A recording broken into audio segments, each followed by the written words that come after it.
Assalamualaikum and good day everyone. Welcome to today's Sustainability Forum. Our discussion centers on the project titled Design and Development of a Mini Rainwater Harvesting System for Sustainable Water Conservation. This project focuses on creating small-scale systems capable of collecting and filtering, storing rainwater for non-profitable use such as watering plants, cleaning and washing vehicles.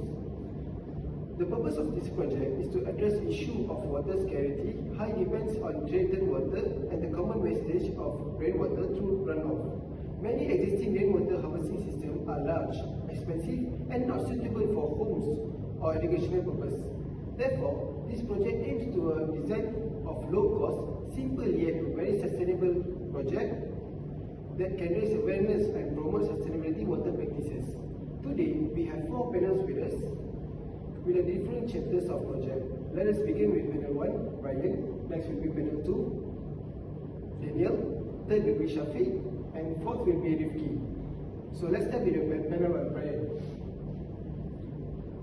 Panel 1, how do you explain the product life cycle of your mini project? Okay, thank you. Based on chapter 2 in our report, the mini rainwater harvesting system goes through 4 main product cycle stages. The first stage is introduction stage. The system is still being designed, tested, and improved using basic materials like PVC, pipes, and plastic tanks. During the growth stage, the design becomes more refined based on feedback, with better filtration or larger storage capacity. As more people become aware of water conservation, the system gains popularity among households and schools. In maturity stage, the design is already optimized in terms of cost, performance, and sustainability. At this point, the system may even be mass-produced and enhanced with features like water level indicator. Finally, in the decline stage, the system may face competition from advanced smart water system. However, it remains useful in rural or low-income areas because of its simplicity and low maintenance.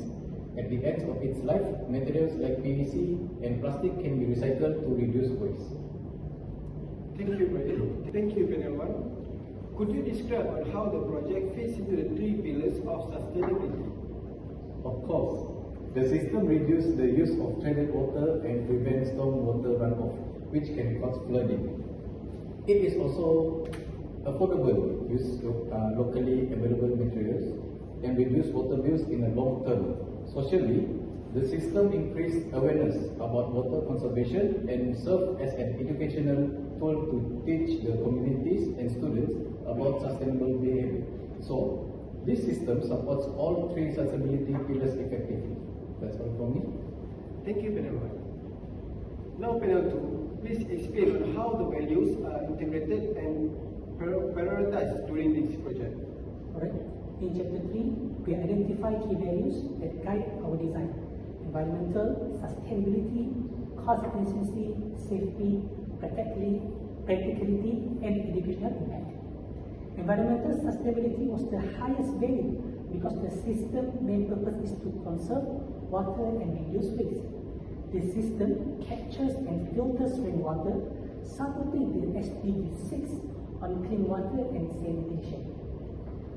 For cost efficiency was also important because the project aims to be accessible to households. We use low-cost materials like PVC pipes and plastic containers to ensure affordability. And safety and hygiene influence our decision to include a simple filtration unit to remove debris from the water, making it safe for non-potable use. Practicality and functionality were prioritized to make the system easy to assemble, operate, and maintain. And the layout clearly shows how water travels from the funnel to tank, and making it suitable for demonstration. Finally, the educational value allows the system to act as a model for sustainability awareness in schools and communities. How are these values prioritized? We place environmental sustainability and practically as the highest priorities because they directly support the project goals. and safety and educational impact were moderately prioritized. Cost efficiency was important but placed lower because we already used inexpensive materials. Overall, these values ensure the system was sustainable, safe, functional, and beautiful. So for me, Thank you, Panel 2. Now, Panel 3, please explain the ethical and legal considerations in this project. Thank you. In Chapter 4, we emphasize ethics and legal awareness. Ethically, the project promotes environmental responsibility by encouraging water conservation. We ensure accuracy, honesty, and transparency in our data and design. The system prioritizes public safety by ensuring that the water is only for non-potable application. Legally, we refer to several Malaysian acts, such as the Environmental Quality Act 1974, which ensure our material and process do not harm environment. We also consider the Water Service Industry Act 2006 to ensure we do not interfere with public water system, and the Occupational Safety before to maintain a safe working environment during construction and testing. Our project also aligns with the United Nations SDG 6, focusing on clean water and sanitation. Thank you. Now, can you share the personal reflections and commitment from the Chapter 5? Okay, certainly, this project gives me valuable hands-on experience in sustainable engineering and helps strengthen my problem-solving and teamwork skills. I learned how simple materials can be turned into meaningful solutions for environmental challenges.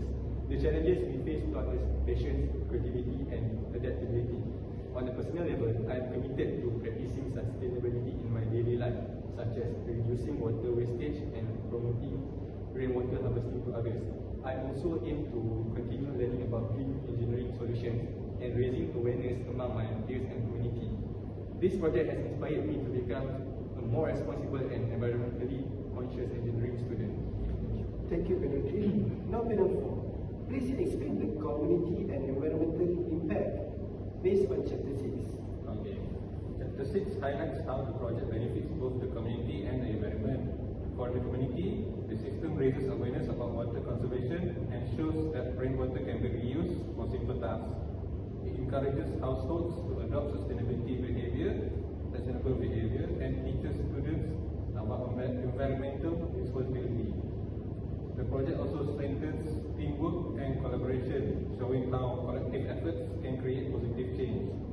From an environmental perspective, the system reduces water and decreases pressure on municipal water treatment plants, which lowers energy use and carbon emissions.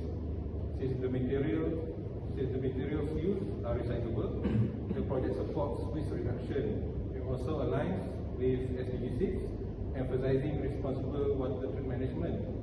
The project helps people understand the consequences of water pollution and wastage, thus encouraging greener lifestyles.